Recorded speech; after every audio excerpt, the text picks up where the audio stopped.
बिस्मिल्लाहिर्रहमानिर्रहीम। पाकिस्तान जिंदाबाद, पाक फौज जिंदाबाद, नाराए तकबीर, अल्लाहू अकबर। आज का दिन हर पाकिस्तानी के लिए फख्र का दिन है। 10 मई 2025 को पाकिस्तान ने दुश्मन को उसकी जबान में जवाब दिया। भारत के एयर बेस पर किए गए हमले सिर्फ एक निशानेबाजी नहीं थी, ये एक पैगाम था दुश्मन को कि अगर पाकिस्तान चाहे तो दुश्मन के नामो निशान को मिटा सकता है।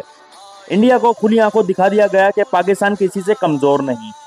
हम अमन के हामी हैं, लेकिन गैरत और वफादार के दुश्मनों के लिए तूफान हैं। आसमान तक गूंजता हुआ नारा तकबीर अल्लाहू अकबर दुश्मन के दिलों में दर्द पैदा कर गया। दुनिया ने देखा कि पाकिस्तान ने सिर्फ दुश्मन के एयर बेस को निशाना बनाया, सिविलियंस को नहीं, मासूमों को नहीं। क्यों? क्योंकि हम एक जिम्मेदार कौम हैं। हम पाक फौज के शरीफ और बहादुर सिपाही हैं। आज इंडियन मीडिया बहुत रो रहा है, चीख रहा है और कह रहा है, जब तुम अपने एयरबेस की हिफाजत नहीं कर सकते तो जनता की कैसे करोगे। ये उनका रोना है और हमारा फख्र। ये हमारी फौज जहाँ तक जाती है वहाँ दुश्मन की सांसें रुक जाती हैं। हम पाक फौज को इस बुनियाद मरसूस ऑपरेशन की कामयाबी पर दिल की गहराइयों से मुबारकबाद पेश करते हैं। अल्लाह हमारी फौज की गहरी मदद फरमा, आमीन।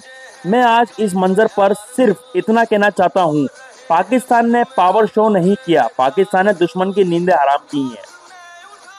पाकिस्तान जिंदाबाद, पाक फौज पाइंदाबाद, नाराए तकबीर, अल्लाहू अकबर।